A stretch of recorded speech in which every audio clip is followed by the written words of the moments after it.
Gostaria de entender melhor a respeito do processo da demência, considerando que hoje a impressão que se tem é que a doença se inicia cada vez mais cedo. Você poderia falar algo a respeito? O livro No Mundo Maior é uma experiência de 30 dias de André Luiz em uma instituição de saúde mental, antigamente chamada manicômio. Questão referente a isso, capítulo 7, capítulo 12 da obra tem informações sobre demência, passado, estrutura cerebral, está tudo colocado nesses 2 capítulos da obra. E o que André Luiz nos fala é que passado aqui atrás, presente no meio, na frente, o futuro.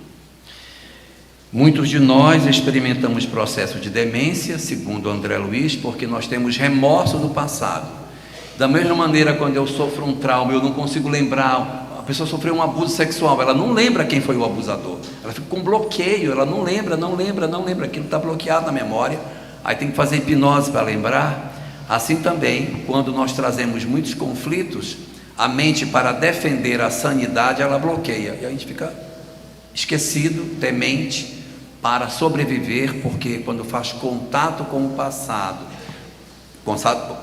do presente, quando faz contato com o que fizemos e nos incomoda, porque você teve condutas reprováveis agora na sua visão, então você, para se defender, promove um processo de esquecimento. É o que está lá, capítulo 7, mas o 12 também, muito bom nesse sentido. Beleza. Como aceitar a traição e não ter mágoa do ex-marido que me deixou e está morando com outra? Bom, que bom que ele já deixou e está morando com outra. Eu pensei que era a mágoa do marido que está morando comigo, aí é mais difícil.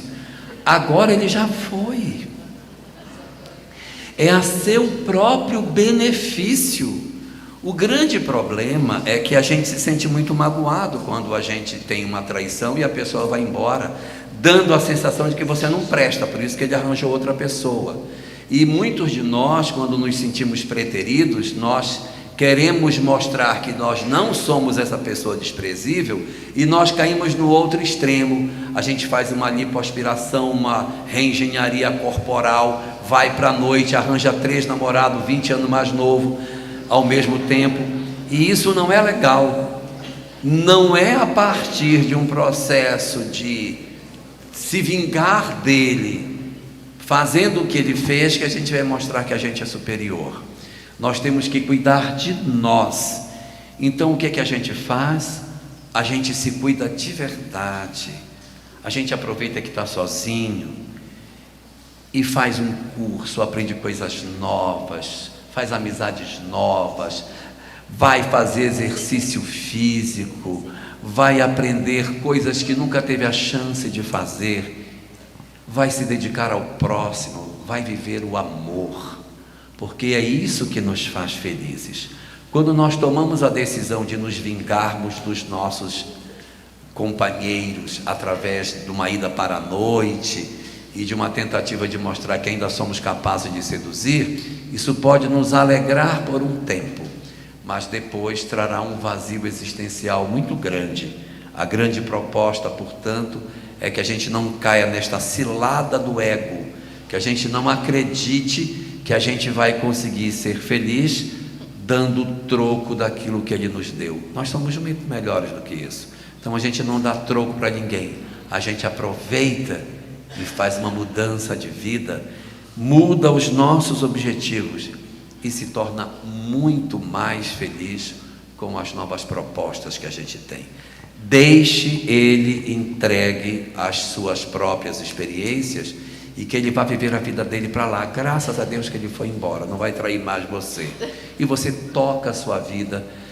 Não procure ninguém no primeiro ano, porque às vezes a gente está muito frágil e acaba se envolvendo com pessoas tortas. Livro Loucura e Obsessão, página 296. Tem uma receita lá que diz o seguinte: se alguém abandonou você, não caia no quadro da autopiedade, porque a autopiedade faz com que a gente se aproxime de pessoas infelizes e que destroem as nossas vidas. Não se permita a autopiedade, chegar no trabalho, seu cabelo está limpo, ele gostou de mim, porque você vai se meter em confusão. Fique só durante um bom tempo, para você organizar a sua vida e não sair querendo se vingar arrumando parceiros na primeira esquina. É muito perigoso isso. Cuidado com a autopiedade. Repetindo o livro Loucura e Obsessão, 296, página. Qual o vínculo teria um espírito reencarnado através da fertilização in vitro com a família que o recebe? A fertilização in vitro não muda em absolutamente nada o processo de vinculação do espírito. É apenas uma fecundação que acontece assistida por profissionais. Mas os espíritos são a mesma coisa. Até se for clonagem, é a mesma coisa. Não existe diferença nenhuma. E clonagem humana existe desde sempre, gente. Gêmeos univitelinos são clones naturais. Eles têm o mesmo DNA, mas eles não têm a mesma personalidade. Veja a Rutinha e a Raquel, que têm personalidades, são muito parecidas e têm a personalidade completamente diferente. DNA não determina a personalidade. Então, se é fruto de clonagem, se é fruto de fertilização in vitro, isso não modifica nada, porque os espíritos, quando vão reencarnar, já escolhem os espermatozoides e o óvulo, né, para poder fazer a fecundação.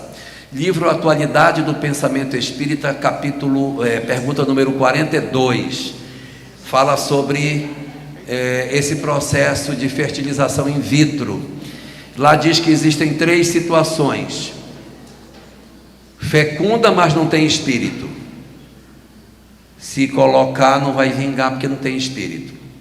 Fecunda e não tem espírito, porque fecundou, mas não concebeu. Então, não adianta nada. Segundo, fecundou e concebeu. O espírito se vinculou, está lá congeladinho, esperando o momento da sua conexão. Havendo a conexão, ele se desenvolve. Ele fica com laços fracos, porque é começo do processo reencarnatório. E lá existe uma terceira condição muito interessante: fecunda, concebe para não implantar. O cabra foi vinculado a um óvulo que foi fecundado, mas não é para implantar. Qual é o objetivo de Deus com isso? Determinados espíritos estão no mundo espiritual num processo de perturbação muito grande, sendo perseguidos, humilhados, torturados. Então eu pego esse espírito e coloco ele num fenômeno desse e boto para hibernar. Ele se desconecta dos seus obsessores. Deixa ele ficar aí 15 anos curtindo no nitrogênio lá.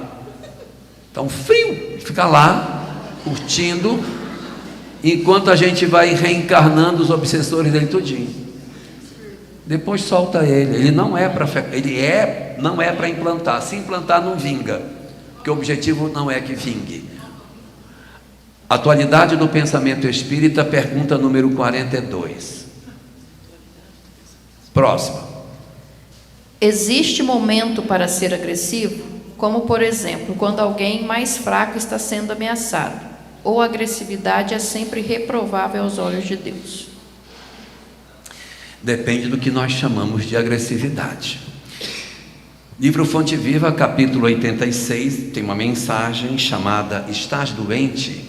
E a oração da fé salvará o doente e o Senhor o levantará. Várias criaturas adoecem, mas são raras aquelas que precisam de cura real. O comprimido melhora, a injeção também, mas se tu continuas irascível e tal, como que tu vais recuperar a saúde? Aí tem um trechinho que diz assim: a indignação, quando rara e orientada para o bem geral, é sempre um bem. A indignação, quando rara e orientada para o bem geral, ela é um bem. Por quê? Se eu tenho a indignação pelo bem geral e não pelo meu bem, mas pelo bem coletivo, e ela é rara, isso é bom. Eu me indignar por aquilo que eu vejo que está errado. No Evangelho segundo o Espiritismo, capítulo 17, Sede perfeitos, mensagem o homem de bem, lá está escrito: o homem de bem toma a defesa do fraco contra o forte e sempre sacrifica seus interesses em favor da justiça. Então, a gente procurar a justiça, se indignar pelo que está errado e lutar pela transformação daquilo que a vida tem, é bom. O problema é que tipo de instrumento eu estou utilizando para que eu faça a minha indignação. Cadê a minha assistente social? Então, quando a gente tem uma indignação que é rara e orientada para o bem geral, é sempre um bem, porque é justo que a gente, isso aqui está errado, tem que mudar, não pode deixar isso assim. Agora, qual é o nível de violência que tem? Eu vou agredir, eu vou bater nas pessoas, dentro de casa eu vou partir para uma agressão física? Isso nunca será razoável. Isso demonstra que a gente perdeu o nosso controle, tá? Então a indignação, ela pode ser satisfatória quando rara e orientada para um bem geral. Irmãos de sangue que não se conhecem, qual o propósito de terem vindo pelo mesmo Pai? Mas se eles não se conhecem, a circunstância de terem vindo pelo mesmo Pai é só a natureza das provas. O caminhoneiro passou na estrada, engravidou a menina e foi embora. Aí você pergunta, por que foi aquele caminhoneiro? Eu não sei, porque ele não tem vínculo com o caminhoneiro, ela tem vínculo com a mãe. O caminhoneiro não sabe nem que ela engravidou, não sabe nem quem é a mulher com quem ele passou a noite. Então o vínculo não é com ele, o vínculo é com ela. Se eu tenho dois pais materiais, e se eu tenho o mesmo pai material para dois filhos que não se conhecem, é porque não há vínculo entre eles, no sentido de serem filhos do mesmo pai. O que importa é a mãe, uma vez que eles não se conhecem. O que determina os vínculos espirituais é a relação entre os indivíduos, seja por um laço de afeto, ou seja por um laço de desafeto. A convivência dos indivíduos é que determina o porquê que eles vieram juntos. São filhos do mesmo pai e não se conhecem, não há vínculo espiritual necessariamente entre esses indivíduos. Qual a visão espírita sobre os casais hoje encarnados que decidem por não ter filhos? É uma decisão do casal de não ter filho. Eles têm o direito. É direito. Ninguém é obrigado. Tudo bem, está escrito na Bíblia. Crescei e multiplicai-vos, enchei a terra. Está lá escrito. Página 133 e 134 do livro O Espírito e o Tempo, de Herculano Pires.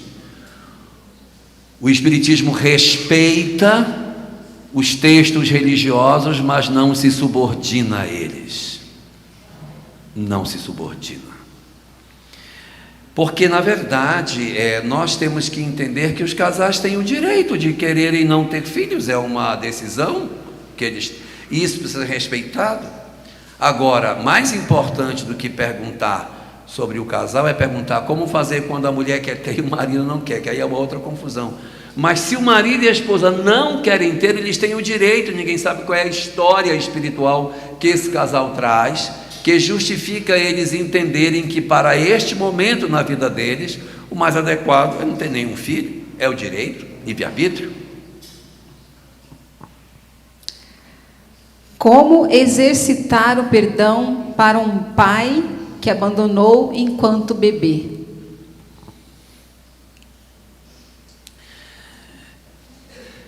É muito importante que a gente trabalhe isso, não pelo pai, mas pela gente. A gente precisa resolver isso, para não carregar esse peso.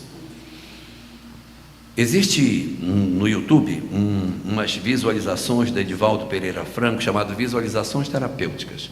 Eu recomendo. Você fecha os olhos e ele leva você para a beira de um lago e você encontra com uma pessoa que você não gosta. Você diz para essa pessoa tudo o que você tem vontade de dizer e ela chega até onde ela consegue chegar. Você fala tudo e depois ouve dela tudo que ela tem para lhe dizer. Depois esta pessoa vai embora e uma pessoa que você muito ama, ou Jesus, depende de cada caso, se aproxima, abraça, recompõe você e a visualização termina. É mais ou menos essa a dinâmica do trabalho.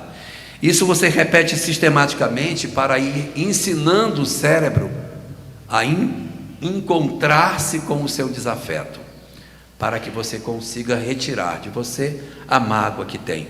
A gente não sabe as histórias. Às vezes o pai abandonou pela infantilidade dele, pela imaturidade, tem vergonha de voltar. Tem muitas causas.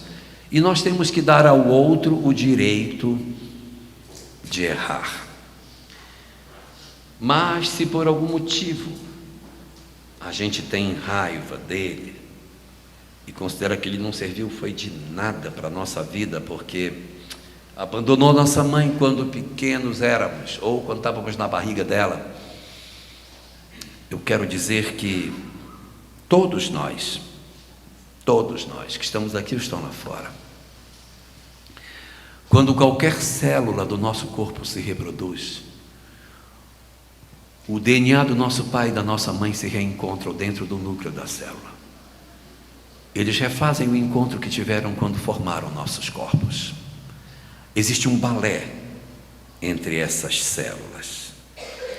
E nesse balé, o encontro dos cromossomos de nosso pai e da nossa mãe voltam a se ver. E nós voltamos a compor novas células. E a assinatura biológica do encontro que nosso pai e nossa mãe tiveram repete-se todos os dias no nosso corpo quando uma célula nova é criada. Nosso pai que nos abandonou quando criança até hoje está presente em cada célula do nosso corpo que se reproduz. O DNA dele está aqui. Pode já ter desencarnado, posso não tê-lo conhecido, mas ele está presente. E eu tenho uma gratidão a ele pelo fato de que o corpo que eu tenho hoje, que está hoje sendo ocupado por mim, é formado pela história biológica que ele deixou em minha mãe, quando fecundou o óvulo que ela tinha. Até hoje, o encontro deles é perpetuado em cada célula do meu corpo, relembrando que eles tiveram um momento em que eles estiveram juntos para formar o corpo que eu tenho. Isso em si já é motivo de gratidão suficiente pelo corpo que ele nos ofereceu. Como a doutrina espírita verifica a desencarnação por processos violentos ou acidentes automobilísticos? O fato de uma desencarnação ser violenta não determina que ela não seja programada. Existe sim no planejamento desencarnatório situações nas quais a previsão de desencarnação é violenta mesmo. E isso não tem nada a ver com o grau evolutivo do espírito. Nós temos situações de desencarnação violenta para espíritos em missão, para espíritos em prova e para espíritos em expiação. O fato de uma desencarnação ser violenta não determina que é um processo expiatório. Jesus foi crucificado, Gandhi morreu com um tiro no peito, Yitzhak Rabin também foi assassinado, e quantos outros mais, como Martin Luther King, também foram assassinados, John Hus. Quantos tiveram morte violenta e essas mortes não determinam que seja um processo expiatório? Agora, ela pode ser um processo expiatório? Pode, ela pode ser. Mas o gênero da morte não tem nenhum vínculo obrigatoriamente com a condição espiritual que nós temos. Livro O Céu e o Inferno, segunda parte, capítulo 1, chamado O Passamento. Nesse texto de Kardec, ele dá 4 causas de perturbação. Primeira, a idade. Mais jovens têm mais dificuldade para se adaptar ao mundo espiritual, mais velhos menos. Ser velho tinha que ter pelo menos uma vantagem. Desencarnações violentas têm mais dificuldade de adaptar. Desencarnações que são mais demoradas, doenças, facilita para desencarnação. Mas esses dois são fracos, influencia mais pouco, ou seja, não tem muita influência o gênero da morte. Aí tem um fator de média influência colocado lá no texto, que é desconhecimento das leis espirituais. Quem não conhece das leis espirituais tem mais dificuldade do que quem conhece. E é mais influente isso do que ser jovem ou ser velho, ser doente muito tempo, ou desencarnação brusca, porque é de média influência. Ou seja, uma pessoa jovem que desencarnou bruscamente pode ter uma melhor adaptabilidade do que alguém que desencarnou sem conhecer o mundo espiritual. Então, assim, ele é mais influente do que os outros dois. E existe um quarto fator, que é o fator soberano, que está sobre todos os outros. Qual é o fator soberano que garante a felicidade do espírito na vida futura? a prática do bem, independente da religião a qual se pertença, que está colocado nesse texto, do capítulo 1 da segunda parte do Céu e Inferno, e na questão 982 de O Livro dos Espíritos. Filhos com transtornos mentais, como ajudar? Depende do tipo de transtorno mental que se tenha. Nós temos hoje 3 famílias de transtornos mentais: os transtornos de neurodesenvolvimento, que são cerebrais, ligados mais ao neurologista, e que vão precisar, evidentemente, de um acompanhamento médico, e vai ser por toda a existência, porque são situações como o autismo, como um processo de síndrome de Down, uma deficiência intelectual, um drama que está ligado com os aspectos neurológicos do indivíduo. Isso é uma questão. Uma epilepsia primária está nesse primeiro grupo. Vai ter que ter acompanhamento médico a vida inteira, neurologista, psicólogo, psiquiatra para acompanhar, e vamos tocando a vida com medicação, e a gente tem que cuidar mais do cuidador do que da própria criança, porque o cuidador é que fica mais sequelado nessas circunstâncias. Um segundo grupo de adoecimentos de transtornos mentais, que tem uma terapia semelhante, são os transtornos psicóticos. São aqueles no qual se observa que houve uma desconstrução do ego. São os casos mais gravosos de adoecimento: a esquizofrenia, a síndrome de borderline, a sociopatia, transtorno delirante, transtorno de múltiplas personalidades, que são transtornos que estão relacionados com a desconstrução do aspecto da personalidade em si. Vai precisar de acompanhamento médico a vida inteira, tomar medicação, acompanhamento dos pais. Não há perspectiva de cura. Você vai administrar para tirar os excessos das condutas, mas você não tem como sanar o indivíduo, o que é muito diferente de filhos com transtornos mentais na classe dos chamados fenômenos das neuroses, os transtornos neuróticos, porque são mais fáceis. Esses são plenamente tratáveis, curáveis e superáveis. Então são os transtornos de ansiedade, os transtornos de humor, como a depressão e o transtorno bipolar, são os transtornos alimentares, como bulimia e anorexia, os transtornos decorrentes do uso de substância química, os transtornos sexuais, os transtornos são chamados de parafílicos, os transtornos do trauma pós-traumático. Então são transtornos neuróticos que você vai no psicólogo, às vezes um psiquiatra, para com uma medicação, para acompanhar, e aí você pode fazer um suporte maravilhoso e verdadeiramente ver a cura de um filho que passa por um drama desse tipo. O filho tinha depressão, tratou, curou, tá bom. O sujeito tinha ansiedade, tratou, curou, tá bom. O outro tinha um problema de bulimia, tratou, curou, tá bom. Então pode ser que dure a vida inteira, pode ser, mas pode ser que também resolva. Então, nestes casos, a gente precisa dar um acompanhamento devido.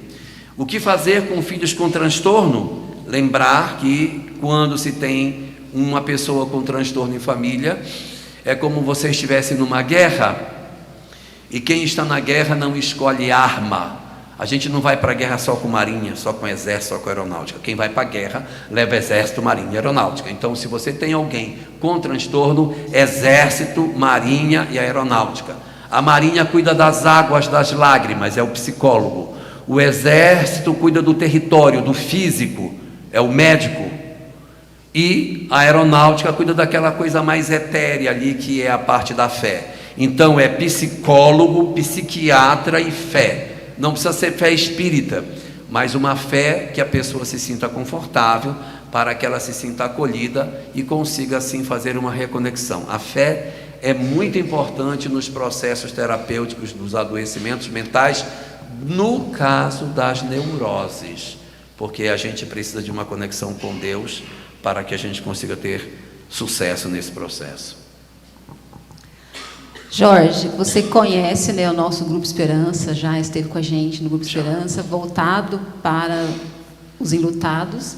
E eu queria que você falasse para a gente, trouxesse um consolo, né, para aqueles familiares que que, né, já devolveram seus queridos para a pátria espiritual, e também para as mãezinhas, né, que os seus filhos já partiram de forma natural ou de forma provocada. Você podia trazer para nós aí de conforto? Talvez a mensagem mais consoladora para luto que a gente possa ter está na doutrina espírita. E eu não falo isso por ufanismo, nós temos a melhor, mas é porque é verdade. A melhor mensagem consoladora para luto está aqui. Mas várias doutrinas falam de mortalidade da alma. É verdade, muita gente fala de mortalidade da alma. Mas quem tem as cartas consoladoras? Quem entrega para alguém uma carta de um parente, falando dos antepassados, dos avós que estão conosco, que nos ajudam? É muito emocionante isso. Eu já tive algumas oportunidades de participar de eventos de cartas consoladoras. O auditório tinha 1000 mães, todas esperando uma carta do seu filho. Foram recebidas 6 cartas nessa noite. 6, só 6. Mas a sensação que a gente tem é que as 6 cartas consolaram as 1000 mães. Porque quando a gente vê a outra mãe chorando, dizendo: meu filho, essa é minha mãe, é meu avô, é não sei o quê. E aí você olha e diz: meu Deus, o meu filho vive. O meu filho vive. E isso é magnífico, a gente ter a compreensão da continuidade da existência. Emmanuel tem uma frase que eu considero uma das mais bonitas nessa questão do luto. Ele diz assim: mais forte do que a perda de um filho, só existe uma coisa. Mais forte do que a perda de um filho, só existe uma coisa. 2 pontos. Saber que ele continua vivo. Saber que os nossos filhos vivem e que nós teremos a possibilidade de reencontrar os nossos amados, nossos pais, nossas mães, maridos, filhos, netos, e poder dizer a eles o que nós ainda não tivemos a chance de dizer, falar da nossa saudade, falar do amor imenso que a gente tem, é muito consolador.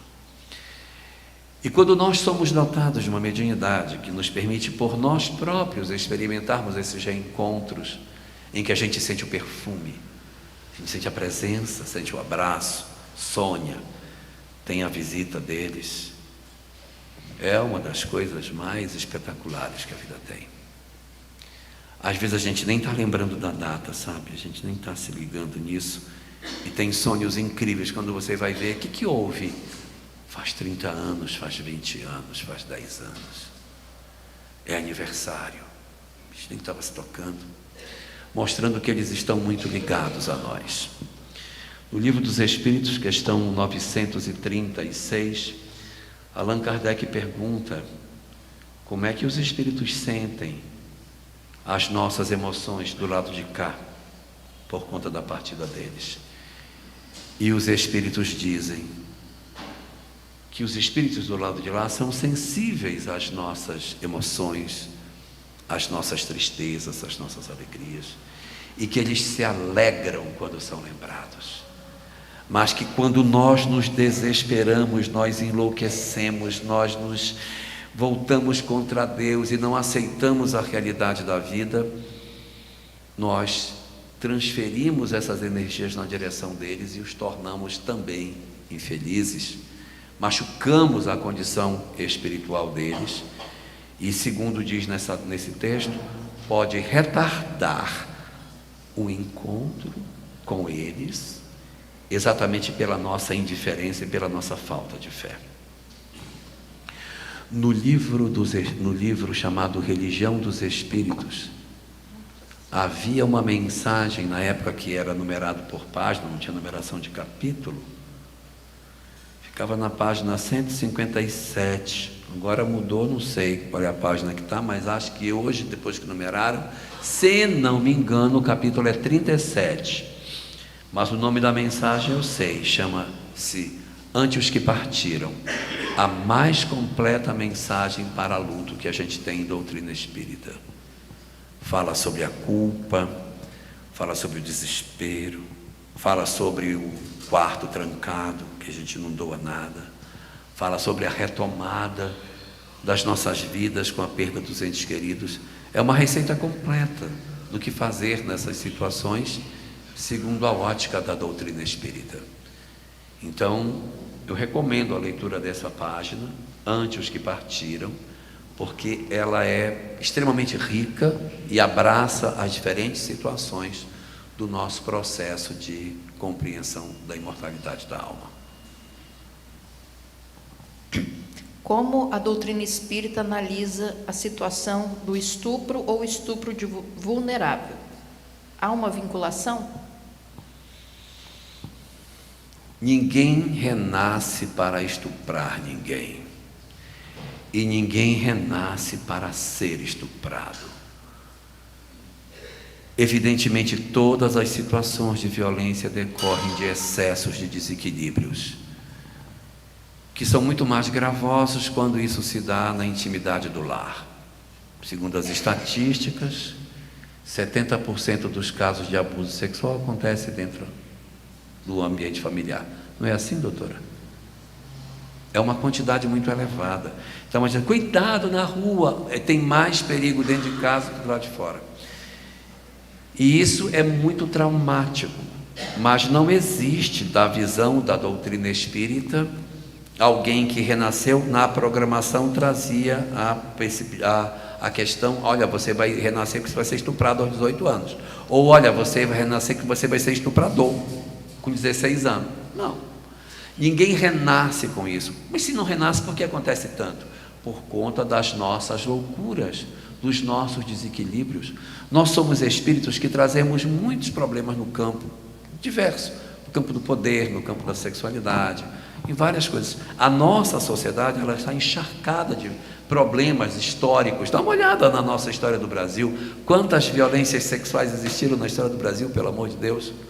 No período da escravização, quanto abuso sexual existiu, pelo amor de Deus? Quantas coisas aconteceram nessa época?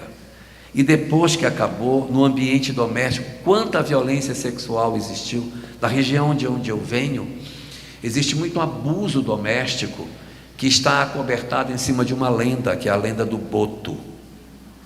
O boto engravida as meninas ribeirinhas, mas o boto, na verdade, é o pai.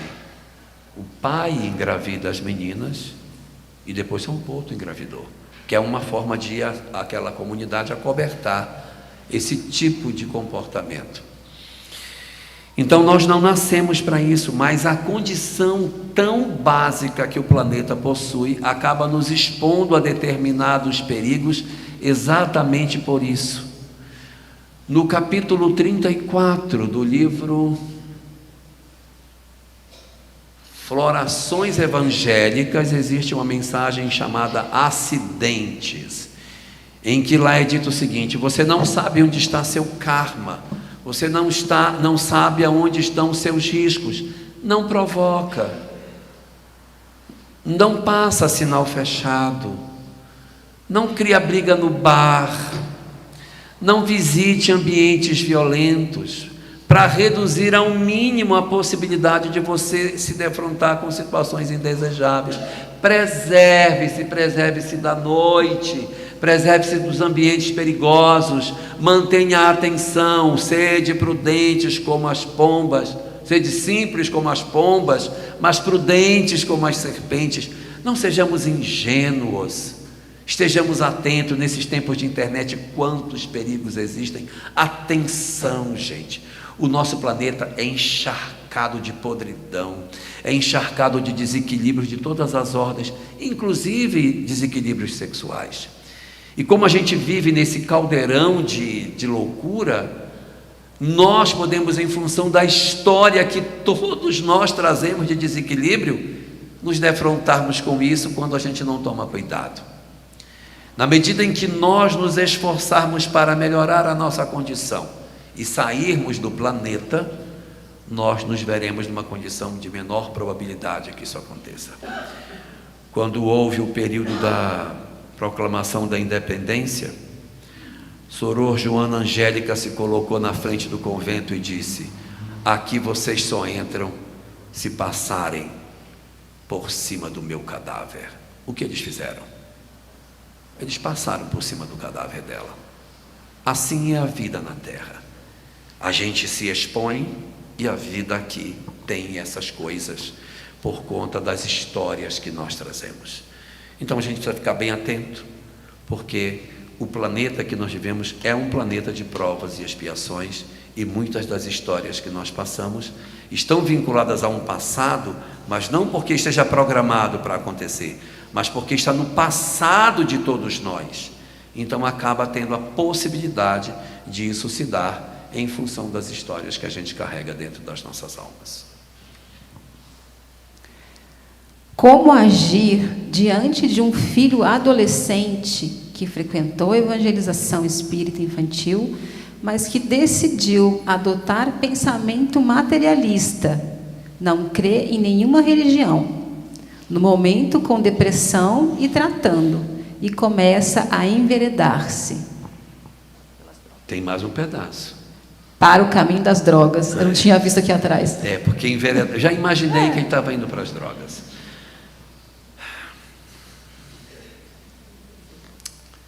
O prognóstico não é bom. Eu poderia mentir, dizer, não, isso é uma fase que vai passar. Não é uma fase. O prognóstico é que isso até piore, viu? Porque uma vez enveredado pelo caminho das drogas, a chance de um retorno é pequena. E como tem depressão associada, ele vai procurar mais droga. E como está picado pela proposta do materialismo, não vai recuar. Não vai recuar. Recomendo leitura da questão 190 e 191 do livro O Consolador, que fala sobre filhos rebeldes, filhos que não obedecem aos pais, aonde Emmanuel trata o que fazer diante de filhos nessa condição. Resumidamente, a resposta das duas perguntas é longa.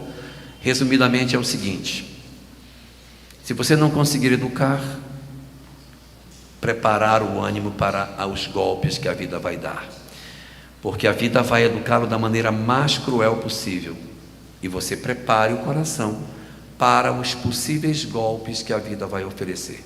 Eu gostaria de dizer assim, não, isso vai passar, isso é só uma fase adolescente.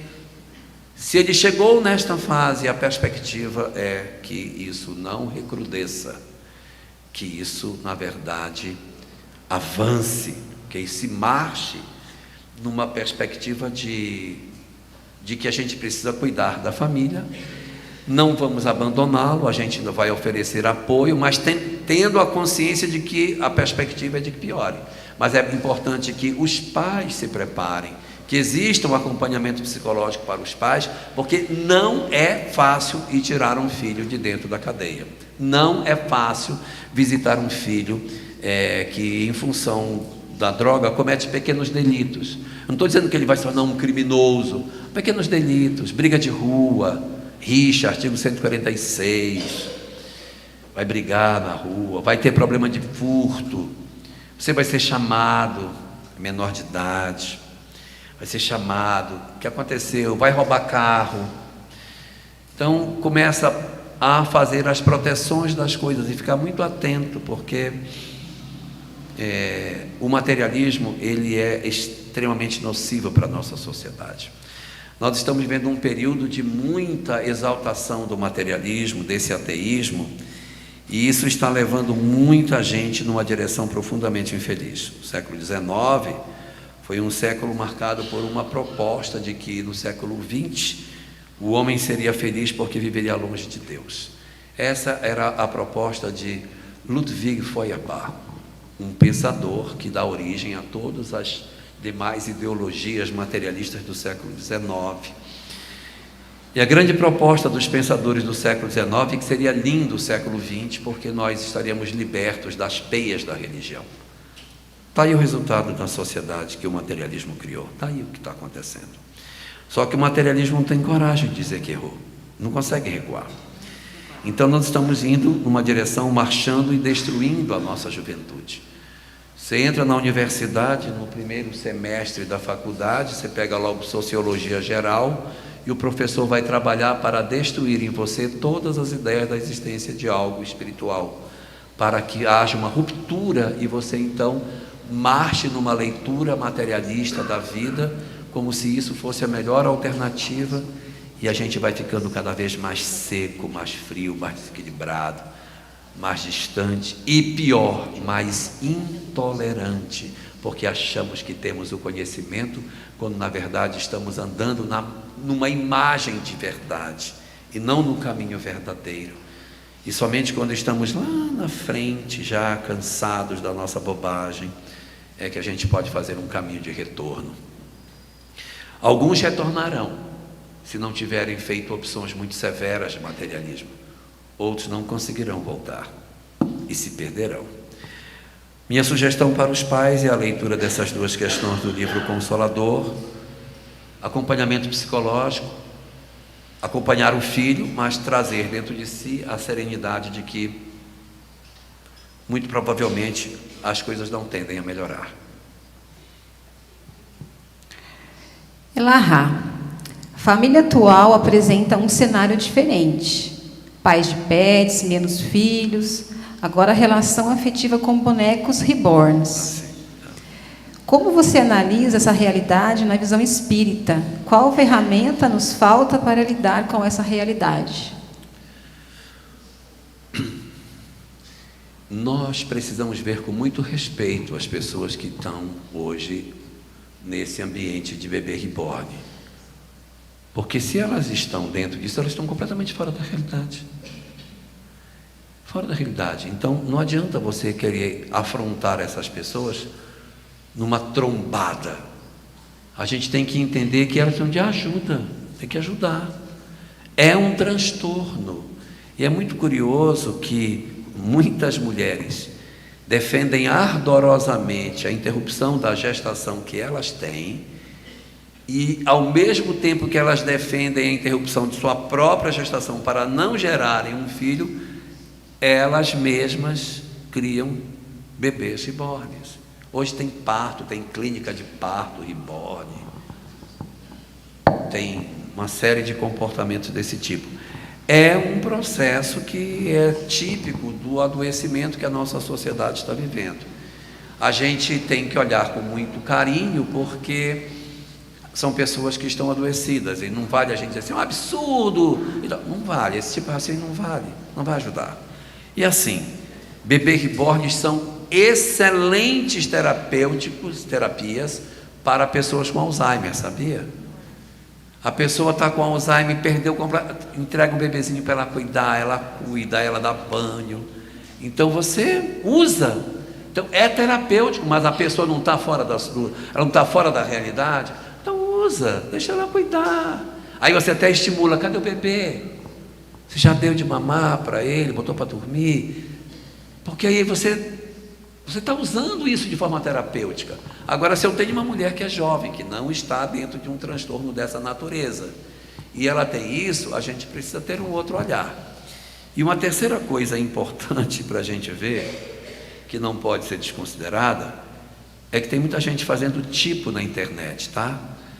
Tem um pessoal aí que, para ganhar like, posta umas coisas que é tudo mentira, que comprou leite para dar para o bebê. Olha, meu bebê ficou com febre. Na verdade não é para a pessoa assistir e ter views e ela crescer na sua rede social. Então toma cuidado para a gente não estar também estimulando pessoas que não estão com algum processo de desequilíbrio emocional. Isso, na verdade, é interessado financeiramente no que você possa oferecer para ela com os likes que você pode dar. Jorge, sou divorciado, muito feliz e realizado em meu atual relacionamento conjugal, mas tenho um filho fruto do primeiro casamento. Fiz de tudo para manter as boas relações com ele, mas ele não quer. Devo aguardar que ele venha até mim? Não rompa o laço, não espere que ele venha até você, mas se ele já decidiu pelo afastamento, Respeite a decisão dele, mas não rompa o laço. Manda mensagem no WhatsApp, meu filho, não diga assim, você nunca mais vai ver sua mãe, parece até que você não tem mãe. Você tem mãe, viu, menino? Você tem que vir aqui. Não faça isso. Não mendigue carinho. Mande para ele, meu filho, desejo você um dia maravilhoso. Beijo da sua mãe que muito lhe ama. Pá. Não cobre amor, não mendigue amor, mas diga para ele que ele é amado. Bom dia, meu filho, uma semana maravilhosa. Que o meu amor de mãe cubra você e proteja na sua vida. Não cobre presença. Deixe que ele seja livre, mas mostre para ele que o seu amor é incondicional. Ou seja, que ele não sofre condição. Não me escreveu? Eu também não vou escrever. Não me ligou? Eu também não vou ligar. Não. Mostre que você é incondicional, mas não ligue. Me atende, menino. Ele não quer. Manda mensagem. Não cobre que leia, apenas para deixar a gota do amor pingando. Ele pode fazer esse tipo de movimento de afastamento por uma lealdade ao pai, achando que se ele se aproxima do padrasto, ele está negando o amor que ele tem ao pai. Isso precisa ser respeitado. Na pessoa dele, ele pode achar que se ele fizer isso, ele está negando o pai dele. É uma compreensão que se possa ter, que precisa ser respeitada. Agora, não espere que ele venha até você e não force demais a relação. Mantenha o vínculo, mas não espere resposta. Benefícios pagos com ingratidão. Evangelho segundo o Espiritismo, capítulo 13, item 19.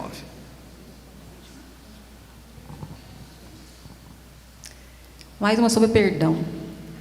Como se consegue perdoar?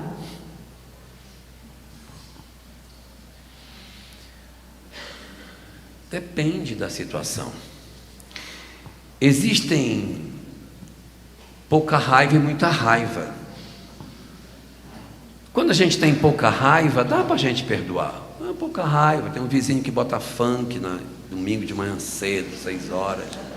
Faz raiva. Mas é pouca raiva. É pouca raiva. Dá para você administrar, de você aproveitar uma oportunidade, fazer uma amizade com esse. Cara, vê se tu coloca pelo menos 7 horas da manhã, pelo amor de Deus, que 6 horas é muito cedo. Esse teu funk. Olha, eu vou te dar um CD para você ouvir, pelo amor de Deus. Né? Cria uma esteira de amizade, conversa. É possível, é possível. Só que isso é para a raiva pouca. Raiva pouca a gente resolve. Agora existem coisas de raiva muita. Coisas de raiva muita, talvez não dê para perdoar. Talvez a gente não consiga. Imagine que você viveu a experiência de um dia, um assaltante entrou na sua casa, estuprou sua mulher e sua filha na sua frente, torturou as duas e depois matou diante de você. Tocou fogo na casa com você dentro. Você está todo sequelado, você hoje é uma pessoa que é cadeirante, sem mulher, sem filho, sem seus bens. Aí você, não, você tem que perdoar esse cara, porque esse cara, o coitado, mas como que eu vou perdoar uma pessoa que fez um negócio desse tipo? É difícil.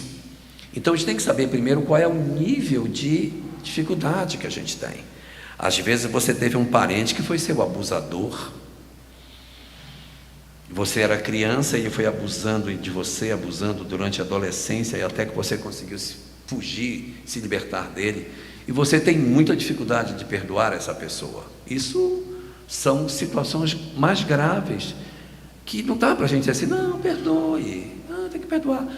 Tem pessoas que conseguem, tem pessoas que não conseguem. Então a gente tem que respeitar a possibilidade que cada um de nós tem e a história de violência da qual nós fomos vítima. Para que a gente não coloque tudo no mesmo saco, dizendo, não, perdoa, tem que perdoar porque é lindo. Tem vezes que dá, gente. Tem vezes que dá. Mas tem vezes que não vai dar. Tem vezes que não vai dar. Então, aonde dá, a gente vai se esforçando para fazer com que isso aconteça. Visualizações terapêuticas, falei ainda há pouco, é um excelente exercício. Compreensão da vida espiritual. Leia um livro, Momentos de Decisão, capítulo 18, intitulado Culpa e Resgate. Ali a gente vai encontrar muitas informações preciosas sobre perdão. chaves para o entendimento das nossas vidas. Lá tem um trecho que diz assim: se você tem alguma coisa contra alguém, procure esse alguém e peça perdão. Se você pedir e ele não lhe conceder, problema dele. Mas se você não pedir, problema seu. Então o que a gente puder resolver, resolve. Tem vezes que dá para resolver. Se você pode resolver, resolva. Tem vezes que a gente não consegue chegar assim: olha, me perdoa, que não sai da boca. Então a gente se aproxima, tenta ajudar, você tenta se tornar uma pessoa mais agradável, e vai, sem dizer me perdoa, você vai fazendo com as suas ações coisas que demonstrem que você está pedindo perdão pelo que você fez. Marido adora fazer isso, não sei se vocês já viram. Marido dificilmente pede perdão. Ele chega, quando ele faz besteira, ele depois volta assim: eu vou no mercado, você quer alguma coisa? Isso ele está dizendo: me perdoa pelo que eu fiz, entendeu? Então é assim, a gente não pode esperar que a pessoa diga a palavra me perdoa, mas às vezes a gente se enganou com relação a um filho, a uma esposa, a um esposo, a alguém. Então a gente pode, se não tem coragem de falar, age, cuida, elogia, faz alguma coisa para esse lado, se é possível. Quando a raiva é pequena, que a gente faça esse esforço. Essas visualizações terapêuticas ajudam muito que a gente consiga fazer isso. Uma coisa muito importante na relação cotidiana: agradecer as pessoas. Você acaba de almoçar e diz: meu bem, muito obrigado pelo almoço, estava uma delícia. Você cozinha maravilhosamente bem. Ou dizer para a esposa: muito obrigado pela sua companhia no passeio de hoje, foi muito bom ter você hoje no meu passeio, muito obrigado, você é muito importante na minha vida. Se acostumar a dizer isso é muito bom, ajuda muito a relação, a gente ser grato, falar as coisas, mas tem que falar com sinceridade, né? Quando o almoço está ruim, a gente diz assim: olha, o almoço de hoje foi inesquecível, não está dizendo que está bom, isso é inesquecível, isso foi inesquecível. Eu tenho um irmão que ele diz assim para a esposa dele: este foi o melhor peixe que eu já comi hoje. Bravo. Então, para raiva pouca, a solução é o esforço, é a gente se aproximar, é a gente procurar, como dizia Jesus: fazei o bem àquele que vos aborrece, bendizei os que vos maldizem e orai pelos que vos perseguem e vos caluniam. Para raiva muita, a gente não vai conseguir, então a gente vai lutar para diminuir e colocar na conta da reencarnação, porque se não conseguir resolver, não tem jeito, a gente vai reencarnar, não tem como.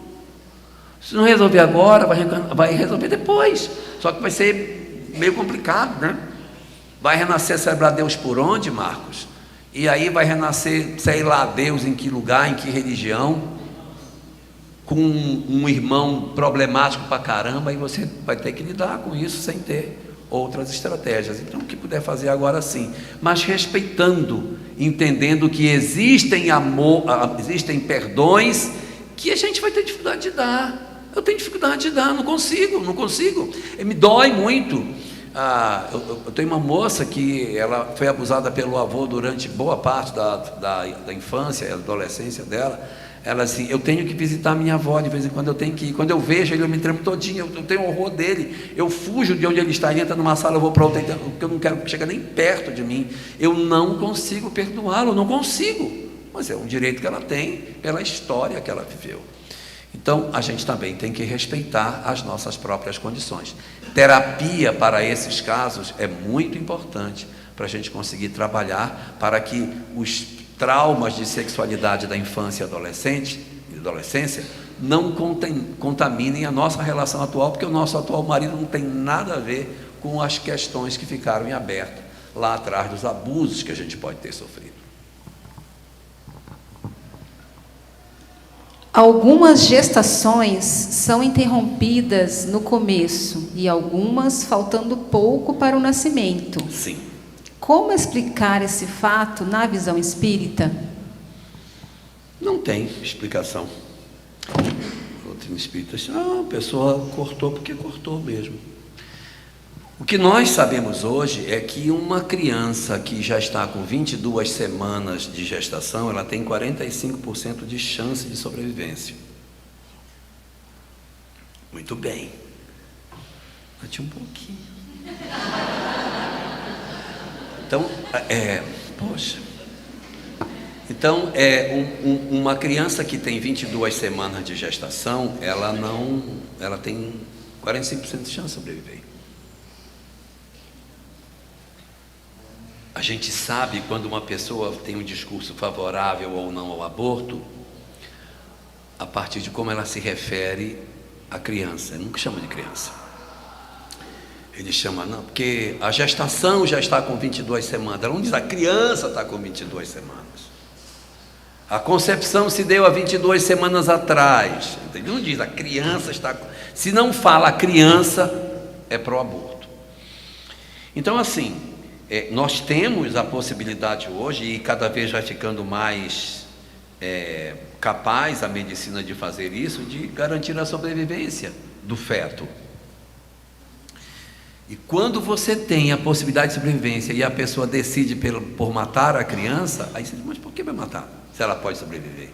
Se ela pode sobreviver e você não quer, tira e doa. Não, mas eu fui fruto de um processo de abuso. Beleza, tira e doa. Não precisa matar. Não, tem que matar.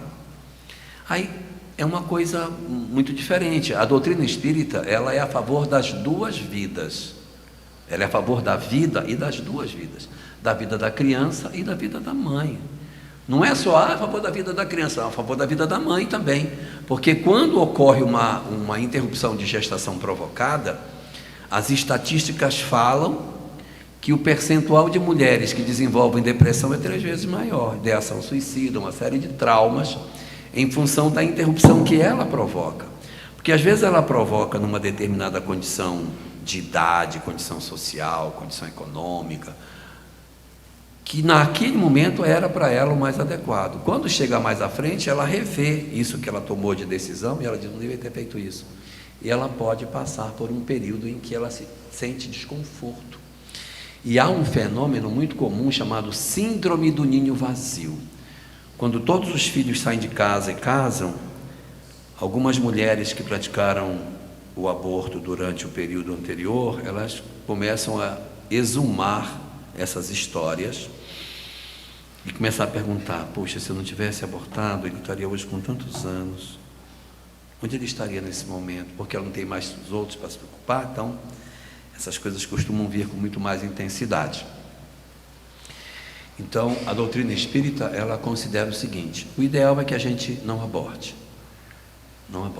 mas se tiver que fazer, porque eu fui violentado, eu não quero, espera até 22 e entrega, ou então deixa aí até mais à frente e entrega para adoção, deixa seguir, dá direito à vida. Não quero, então pronto, deixa viver, mas não interrompe o fio da vida. Fazer tudo o que puder para que isso não aconteça.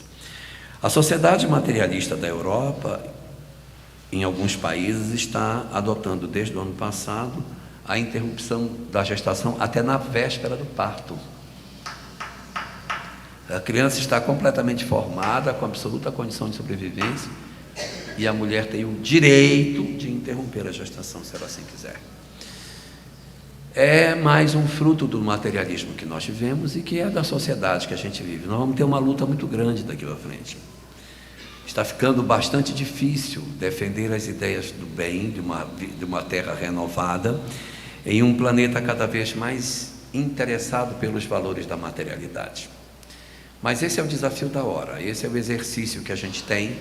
A meta é a transformação do planeta. Eu não sei quando que isso vai virar, mas a meta é que a gente consiga virar. Vai demorar, talvez, eu acho que a gente não dá conta de fazer isso em breve tempo, não. Mas a gente tem que, como tarefa, mudar essas legislações, esse pensamento, sem violência, sem nenhum tipo de coisa, mas pela conscientização, pela discussão que a gente possa manter saudável na nossa sociedade. Tá. Pessoal, como já é 4h30, a gente avançou meia hora, algumas perguntas terão que ficar. Mas o Jorge vai ficar aí, vocês podem perguntar depois para ele no autógrafo. A última pergunta, aproveitando que você trabalha no IBGE... Quantas sobraram? Vou ter que contar aqui, me sobrou muita gente. Sobrou um bocado? Um bocado. Você responde segunda no Pinga Fogo. Como você trabalha no IBGE e teve 4 perguntas com esse mesmo tema. Com essa mesma... 4, pronto. O que dizer da pesquisa, da estatística divulgada pelo IBGE ontem, informando a redução do número de espíritas no Brasil? Verdade. Não é redução do número de espíritas, é redução do número de pessoas que se declararam espíritas. O IBGE não sabe quantos espíritas tem, ele sabe quantas pessoas se declararam espíritas. E antes que as pessoas digam, não foram na minha casa, não perguntaram, foram. É que são 2 formulários. Tem um formulário grande, que é entregue apenas para 11% da população, e um formulário pequeno, que é para todo mundo, para os outros 89%. O formulário pequeno é desse tamaninho, a gente faz o formulário na porta da casa, porque são pouquíssimas perguntas, respondeu, fechou, tchau, vai embora. O grande é que tem a pergunta de religião e mais um monte de outras. E o IBGE simplesmente trabalha esse formulário grande num conjunto pequeno de domicílios e ele tira isso por amostragem. Então a gente tem uma visão amostral de qual é a quantidade de pessoas. Sim, o número de espíritas, o percentual no último censo era de 2,2% e este ano 1,85%. Caiu. Culto afro saiu de 0,3% para 1%. Eu particularmente estou achando que o nosso número anterior estava com os afro por dentro. Os afros saíram, então agora eles estão do lado de fora, e mesmo a gente tendo crescido, atrofia, porque cresce, mas tirou uma quantidade muito grande. Eles saltaram de 0,3% para 1%, cresceram 0,1%, eles triplicaram de tamanho, Presumivelmente, muitos deles se declaravam espíritas, e agora, em função da nova sociedade, muito mais ligada aos aspectos identitários, a gente pode ter tido uma leitura muito mais real. Mas eu estive conversando com Alberto Almeida ontem sobre isso, e o Alberto dizendo, junto a gente conversando, disse, eu fico feliz do número de espíritas não ter crescido, Alberto falando, porque com essa sociedade tão adoecida que está aí, se a gente tivesse 10% de espírito, eu estava muito mais triste. Então, se a sociedade está doida e tem pouco espírita, que bom. Porque é sinal de que os doidos não somos nós. Agora, se nós tivéssemos subido para 15% e tivesse acontecido esse mergulho no caos que nos últimos 12 anos a sociedade vem experimentando, eu diria, gente, essa doutrina é do balacobaco mesmo, que a sociedade está indo para o buraco. Então é um grande desafio que a gente tem. A medida é uma medida amostral, é possível que tenha imprecisão? É possível que tenha. Tanto mais pelo fato de que as pessoas, elas não se declaram espíritas. Se você fizer uma enquete, é só fazer, o IBGE nunca fez, mas se fizermos uma enquete, você acredita que tem vida após a morte? Um percentual absurdo de pessoas vai dizer que sim. Aí você pergunta, você acha que os mortos podem se comunicar com os vivos? Uma quantidade enorme de pessoas vai dizer que sim. Ah, não, pode sim. Você já viu um parente, alguma pessoa, já teve alguma experiência espiritual com alguém que já morreu? Vai dizer que sim. Você acredita que existe a reencarnação? Uma quantidade grande vai dizer, acredito que tem. Você é espírita? Não, eu não sou. Então, muitas vezes as pessoas, elas se apropriam de conceitos que são espíritas, mas elas não se declaram como tais. Se nós fizermos nas nossas instituições espíritas uma enquete, Federação Espírita do Amapá, que é o meu estado de origem, lá é assim, quando a pessoa faz seu trabalho de atendimento espiritual, eles perguntam, qual religião sua? 80% das pessoas se declaram católicas, mesmo indo no centro espírita não sei quanto tempo, estando lá, toma passe, vai, assiste palestra, gosta. Religião, católico. Então isso também não pode ser desconsiderado, o fato de que as pessoas são assim. E como último comentário, eu queria só destacar o seguinte: mais importante do que o crescimento do espiritismo é o crescimento das verdades espíritas. O espiritismo caminha, mas as verdades espíritas galopam. Cada vez mais é maior o número de pessoas na sociedade que compreende a reencarnação, compreende a lei de causa e efeito, compreende... Já viram as pessoas assim? Eu acho que eu fiz alguma coisa no meu passado, só pode ser, porque... Quando elas falam isso, porque eu acho que eu joguei pedra na cruz. Como se ela nasceu agora? Como é que ela jogou pedra na cruz? Só se ela tem uma outra existência. Isso é um karma que eu tenho. Quem está falando isso está aberto para essas discussões. Ou seja, a nossa sociedade ela está mais porosa em relação a isso. Se o espiritismo não é, de certa maneira, a fala das pessoas em termos de predileção para se definir religiosamente, é pelo menos a essência da fé de muito mais pessoas do que aquelas que se declaram espíritas. E assim, o nosso livro Boa Nova, capítulo 4, o nosso movimento não é um movimento de quantidade, é um movimento de qualidade. E é isso que a gente tem que se preocupar. Fazer o trabalho que a gente tem que fazer com afinco, determinação, cuidando dos que mais precisam, tendo atenção com os que hoje estão muito adoecidos e o centro espírita precisa se voltar para isso, e bola para frente, com tranquilidade e fazendo todo o nosso trabalho. E só um detalhe final: a convicção do fenômeno espírita é tão grande, existem tantos fenômenos, que eu não preciso da aprovação dos outros para que a minha fé se robusteça. Eu não preciso que, olha, está crescendo, então a minha fé está boa.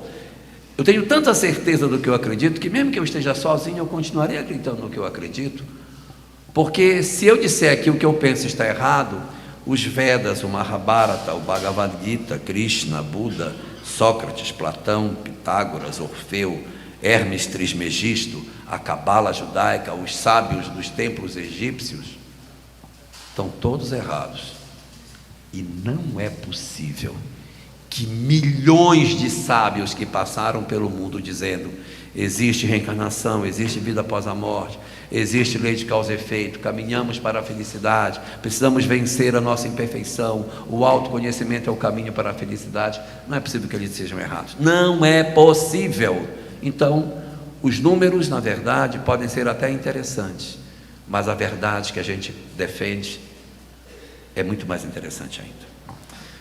Boa tarde. Jorge, fica aí. A gente vai pedir para você fazer a prece final para nós e depois mais um pouquinho de autógrafo. Tranquilo. Então vamos orar.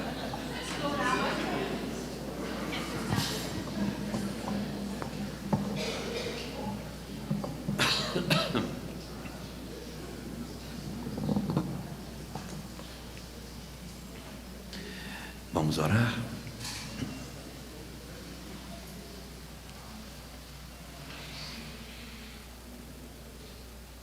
Divino Senhor dos nossos corações,